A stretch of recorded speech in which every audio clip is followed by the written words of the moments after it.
Hey friends, welcome back to another Seed Talk with Lisa and Layne. Hey Layne. Hello.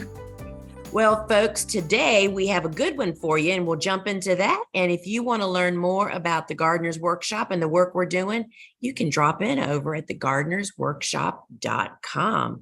Take it away, Layne. All right. So today we are going to be talking about a topic that I hope is on everyone's mind. So we are fast approaching fall, and it's actually time for everyone to be thinking about their cool flowers that they're going to be fall planting. And maybe you live in the Southern Hemisphere and you're fast approaching spring. Well, the tips we're going to be sharing today should be useful to you, regardless of which time of year you're actually starting your cool flowers. Yes. But we're going to be mostly focusing on fall. So this is just going to be a checklist of the things that should be on your mind, getting ready to start these cool season hardy annuals for fall planting. Yeah. So we'll briefly run through what to plant and when, and then we'll go over some tips and tricks to help improve germination and adjust your growing conditions to accommodate these cool flower seeds and seedlings. Awesome. And just to clarify for anyone that's new to the cool flowers concept, when we're talking about fall planting cool flowers, these are plants that are actually going to overwinter and then bloom the following year, most of them in the spring. Right. Exactly. Okay, Lisa, so can we just start by describing what is a cool flower? What are we talking about when we say cool flowers? Sure. So Cool Flowers is the name of the book that I wrote about the family of plants that are cool season hardy annuals. And they are actually annuals that thrive in cool to cold conditions. And they kind of have a finicky planting time. So a lot of us, just like I did until I got to understand what they preferred, just kind of think, oh, I can't grow them. They don't grow very well where I am. But in fact, it's all about timing. When we find their little sweet spots of time to plant in our garden, they thrive in cool to cold conditions. So everyone can plant cool flowers in very early spring, which means getting your transplants in the ground 6 to 8 weeks before your last expected spring frost, regardless of whether or not the plants are winter hardy in your zone. But that's not the case for fall planting. Exactly. Okay, so the first thing on our checklist is to determine what you can in fact plant in the fall. And how is that determined, Lisa? So basically that is based on what is your winter hardiness zone. And then what is the winter hardiness survival zone of the plant that you want to plant? Yes. And your USDA winter hardiness zone is something you can look up online. I'll put a link in the show notes as well. And the hardiness of the cool flowers Lisa and I are always talking about can be found on each seed's product page on the Gardener's Workshop website. Or if you have the Cool Flowers book, that information is also in there. Yep. And just to give a hardiness zone example, for me, I'm located in zone 7B, so I can fall plant any cool flowers that are winter hardy to zone 7 or colder. So anything hardy to zone 7, 6, 5, 4. Yes. If you're located in zone 5A, you'd be able to fall plant anything that's hardy to zone 5 or colder. So 5 or 4, for example. And if you live in zone 8, you can actually fall plant any of the cool flowers listed in the Cool Flowers book, right? Yep, exactly. And it's really hard sometimes to wrap your head around that, but that is the key to knowing when to plant what. Yes. And if you live somewhere outside the US and you still want to be able to reference the USDA hardiness zones that we have on the Gardener's Workshop website or in Lisa's Cool Flowers book, again, I will put a link to the USDA hardiness zone map, and that actually has temperature conversions on it, so you can find your equivalent USDA hardiness zone. Yes. And there are a lot of benefits to fall planting. If there is a cool flower that's winter hardy in your zone, you're typically going to see earlier blooms, longer stems. The plants can even be more prolific, and they're often more resistant to pests and diseases. So it really is beneficial to plant in the fall if something is hardy in your zone. Right. And it's especially beneficial if you live somewhere like we do in southeastern Virginia, where the cool spring-like weather tends to be very short-lived and the heat and humidity seem to set in fairly quickly. Right. Okay, next is determine when to plant. So let's just talk about planting dates. When do you want to be direct seeding in the fall, and when do you want to be planting transplants in the fall?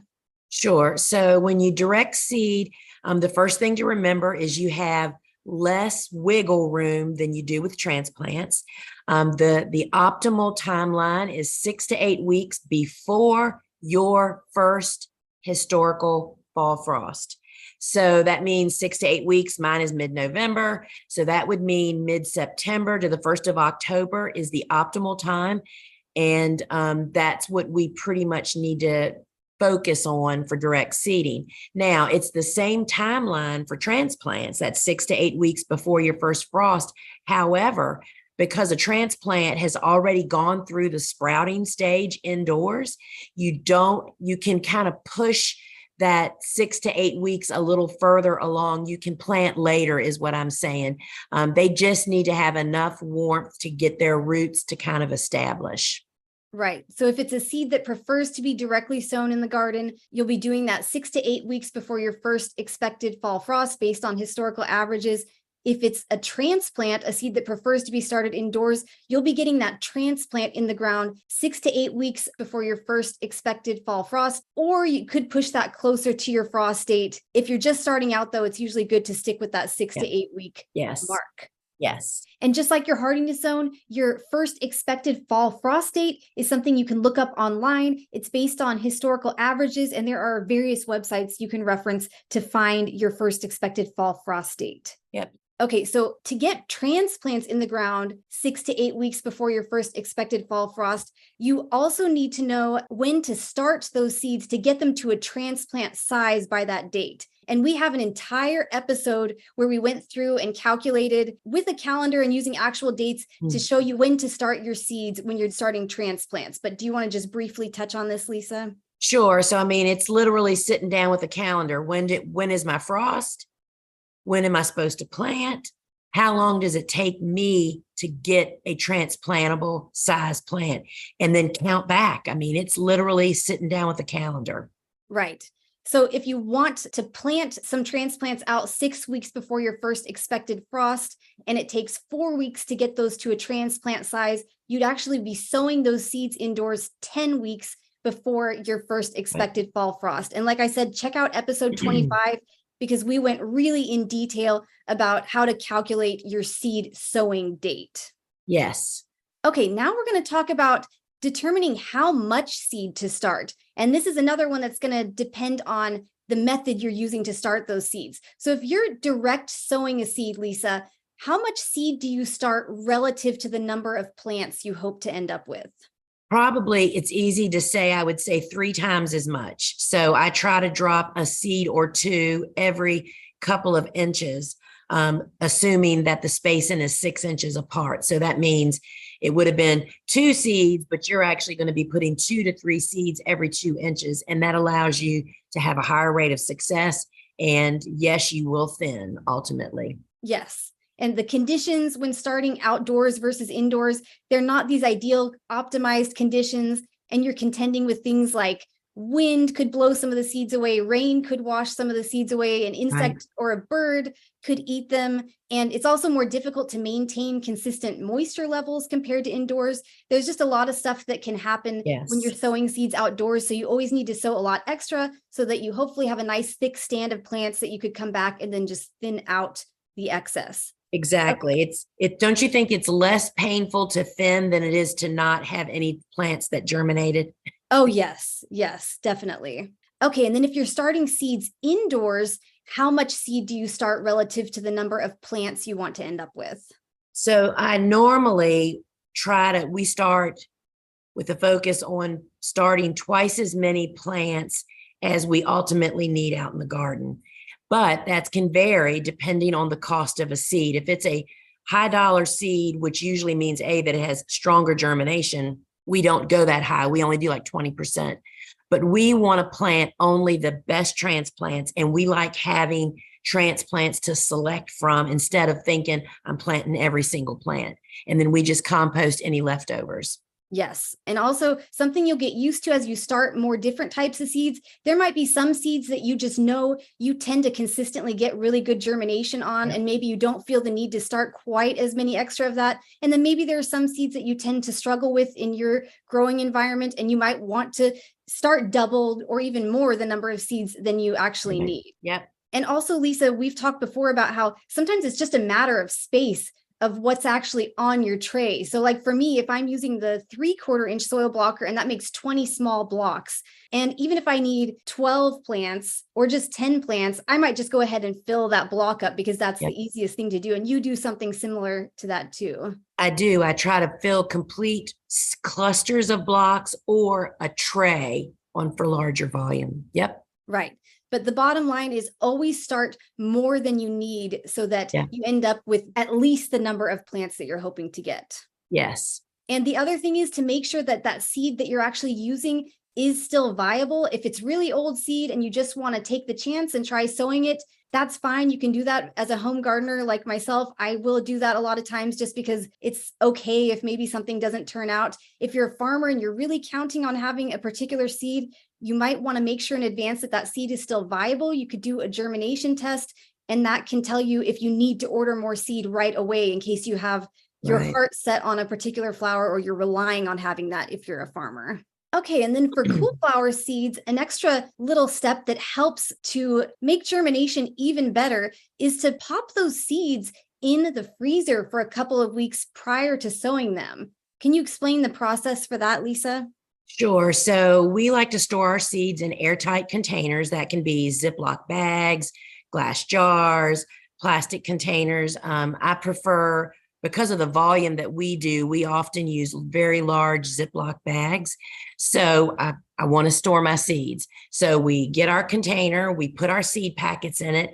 Then we add what is called a desiccant packet, which actually absorbs any residual moisture or humidity that might be in that bag. We put the seeds in, we put the desiccant in, we seal the container, and then we lay it on a counter for at least 48 hours so the desiccant can do its work. Then we pop them into the freezer. Right. And then can you describe the process when they come out of the freezer also? Sure. So when we are going to sow seeds, we have to remember to take the seeds out of the freezer a couple of days before we need them. We take that container out of the freezer without opening it, lay it on the counter, and let it thaw out and warm up to room temperature, which can create condensation. And you want it to stay sealed so that that desiccant again can do its work. Then you can open the package. Yes. So going from the dry, cold environment of that freezer to your warm, moist soil blocks or trays, whatever you're using, that's going to really tell the seed to wake up. It's time to break dormancy, and it's just going to encourage it to sprout and hopefully improve your germination. And like Lisa said, it's really important to let that desiccant sit in the airtight container with your seeds prior to putting it in the freezer, just so that it can absorb any excess moisture. Water takes up more volume in its frozen solid state than in its liquid one. And if there's excess moisture in and around your seeds, the ice crystals that form can rupture cell membranes, and that can actually damage your seeds and render them not viable anymore. So you don't want that to happen. And then on the way out, again, let that airtight container sit and acclimate and come to room temperature before opening it, because it's a really cold object. There's warmer air in the room. And when that warm air hits the colder object, moisture is going to condense out. And we want that moisture to condense on the outside of our container, not on our seed packs, because any excess moisture that's hitting those seeds is just going to decrease their shelf life. And it can lead to things like mold growing on the seeds. So it's just important to try to keep that moisture out. Yep. All right, now we're going to talk about adjusting the conditions in your growing space to accommodate these cool flower seeds. So in the summertime, the warm season seeds that you're growing, they like a really warm to hot environment. Cool flowers tend to like warm soil, but they prefer cooler air. So let's talk about air temperature. What is the air temperature you keep in your grow room, Lisa, for your warm season seeds versus the cool? Sure. So for warm season, we really shoot for 85 degrees and above. And we're trying to create that warm environment, right, that they really love to grow in. When we starting cool season seeds, we aim to have that air temperature 65 to 70 degrees. And this just brings out a great point that we don't start warm and cool at the same time. It just does not work.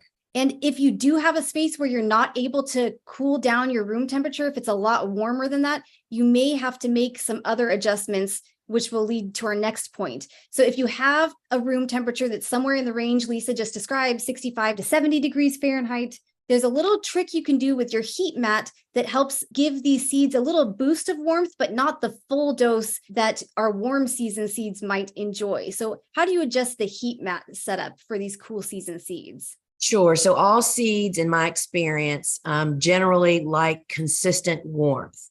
And so seedling heat mats normally are a little bit warmer than what cool season seeds want, but yet they need that consistent warmer than air temperature. So we place cookie cooling racks on top of our heat mats and then put our trays on there. And that creates about a 1-inch air space that keeps it warm, but not hot. Right. Okay. So put a cookie cooling rack on your heat mats, and then you'd put your seed trays on top of the cookie cooling racks. And that just helps create the perfect little boost in temperature without going too far, because these are cool season seeds. They don't like it quite as warm as the warm season seeds would. And then there are a few cool flower seeds that do best when you maybe put them on the heat for 24 hours or so, but then you take them back off. What are some of those seeds? Sure. So I think of instantly Ami Magus or any of the Amis. Daucus kind of follows this too. So we learned through being frustrated, we would put our Amis under these conditions on a cookie cooling rack and leave it on, and we would leave it. And we'd have such a low sprouting, and they just would not get more and more sprouting. So one day after, leaving it on the heat mat for a couple of 3 days, and it just was dismal, beyond what I thought it should be, I just set it over on a shelf in the grow room, and with no light, no heat, just put it out of the way because I was going to ditch it. And lo and behold, I forgot about it. And 7 days later, I happened to notice, and the tray literally had about 100% germination.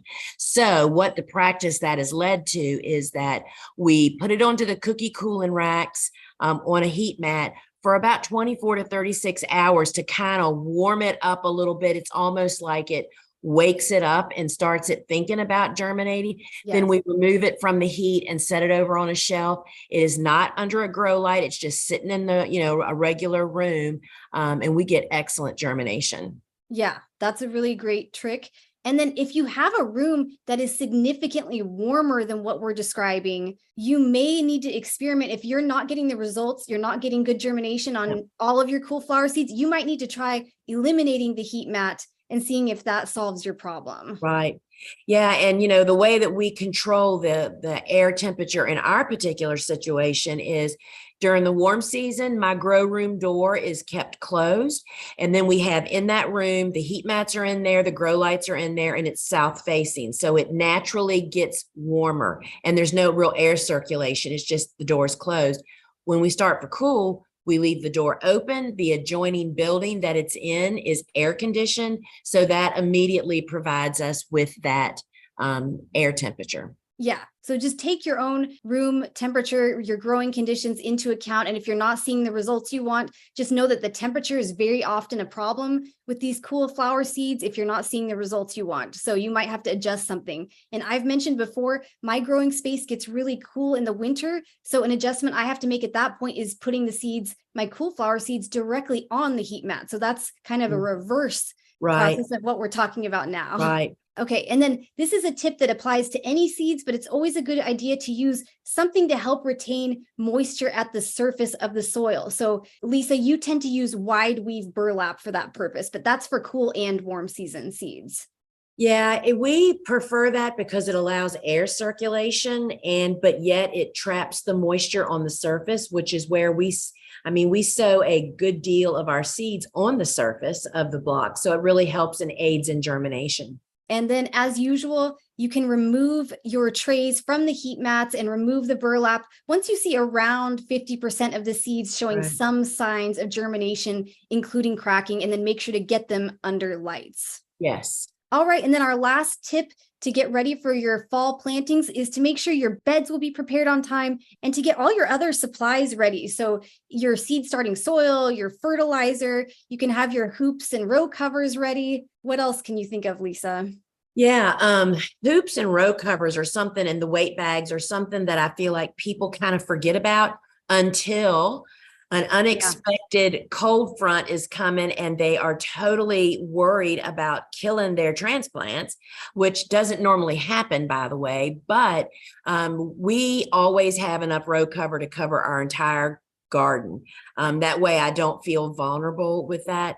But yeah, to have enough seeds on hand, and to have your supplies ready to roll. And, I would just want to also mention, if you're listening to this on a podcast, over on YouTube, you can actually watch the presentation, and there are some really beautiful images that Layne has selected. And seeing these beds with little transplants, that is in fact my most favorite stage of the garden. People think I live for the flowers, but I love it. I love newly made beds with lots of little lines of transplants lined up. It's pretty amazing. They are pretty cute. Yeah. All right. Well, that was it for our little fall planting checklist. And I hope that everyone is going to be trying to fall plant some things. So thank you so much for joining us today. And make sure to follow or subscribe so you won't miss any of our future episodes. And friends, we absolutely love it when you post a review. Give us a rating, share it, and like it. And because all of that lets the platform know that you like it, and they'll show it to other people. And if you don't even know what cool flowers are, we're talking about spring bloom. So you need to check it out, and you can learn more over at thegardenersworkshop.com. Thanks, Layne, for a great show. Thank you. Ciao, everybody. Bye.